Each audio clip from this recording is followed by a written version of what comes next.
Stay tuned in the coming minutes as we look forward to serving you, our listeners, with the fourth episode of Freemasonry.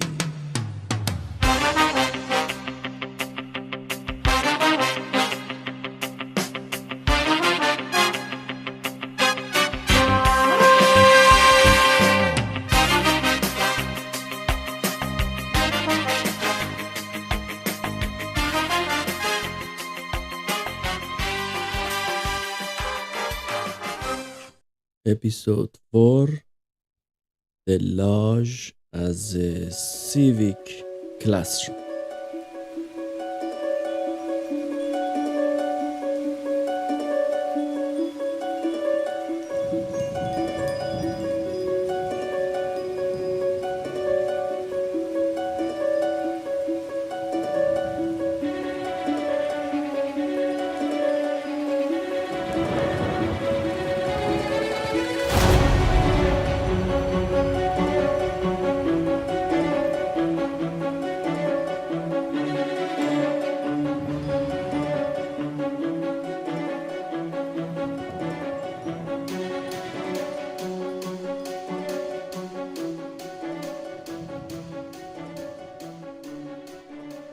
Welcome back to the Abdin Hassani podcast.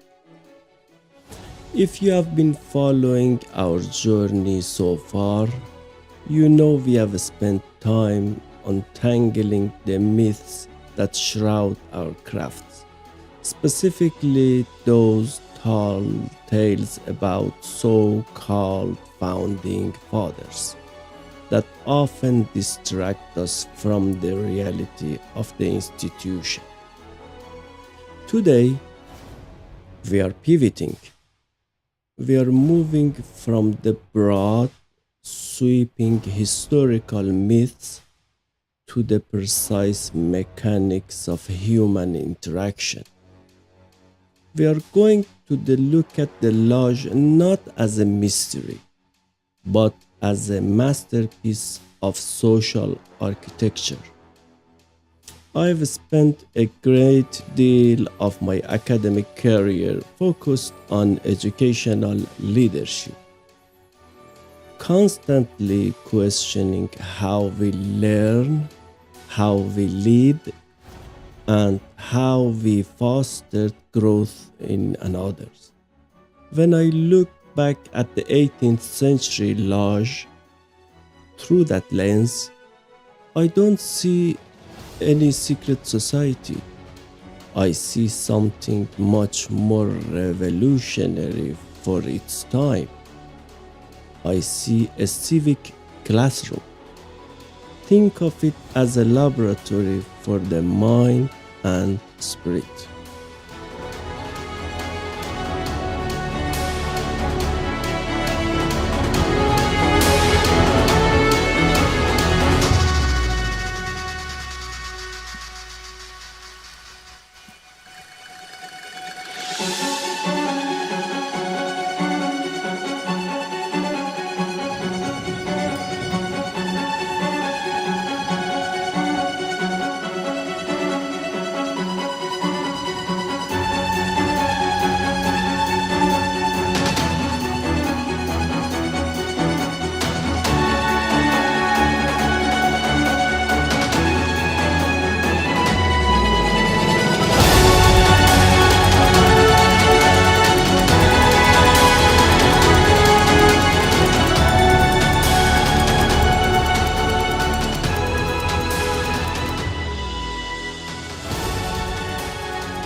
Here we see the diversity of the lodge room: artisans, tradespeople, and philosophers sitting at the same table.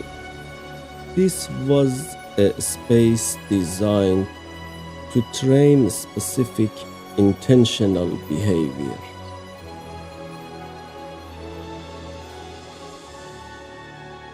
The Artisan's Workshop. In the 18th century, a lodge wasn't a place of mystery. It was an extension of the guild system. The genius of this arrangement was the enforced social leveling. In the outside world, your status was defined by your trade, your wealth, or your birth. Inside the room, you were defined by your contribution to the collective work. This wasn't just being polite, it was a rigorous, practical exercise in human interaction.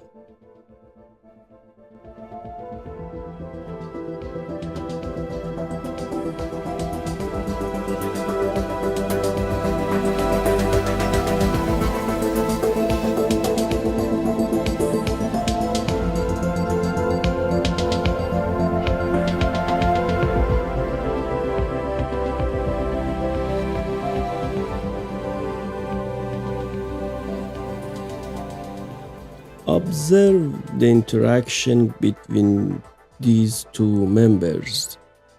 This is where the Socratic dialectic lived. It wasn't about memorizing lines. It was about interrogating the self.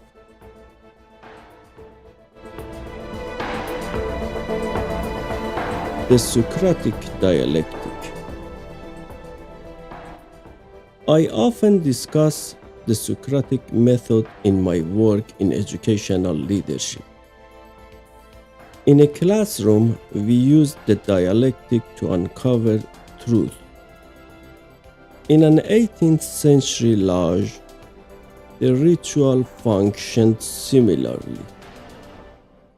By participating in the floor work and questioning the candidate, the members were forced to articulate their values, listen to others' perspectives, and refine their own character.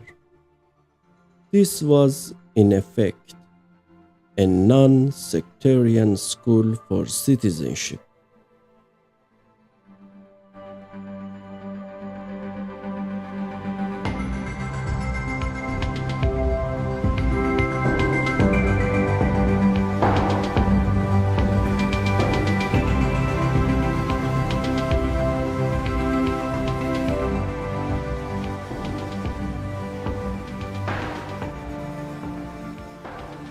Ultimately, the architecture of trust comes down to the individual.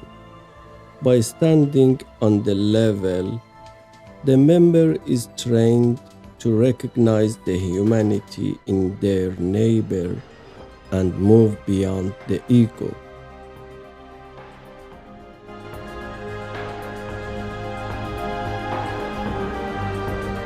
The architecture of trust.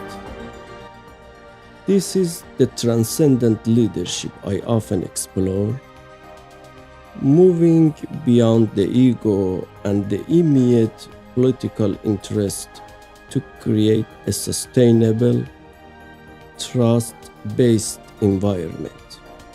This is the real legacy of the craft, not a secret plan for a nation, but the patient, daily training of individuals to be rational, level-headed, and square in their dealings.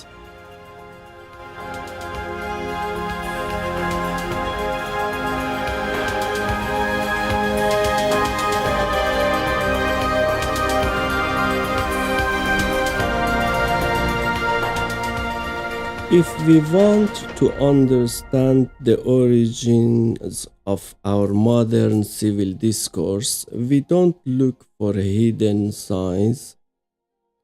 We look for the places where people were forced through ritual and habit to treat each other as equals.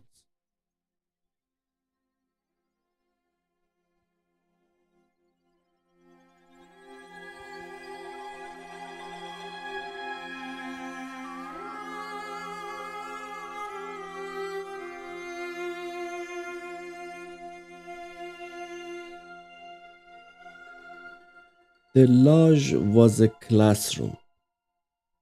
The tools were the curriculum.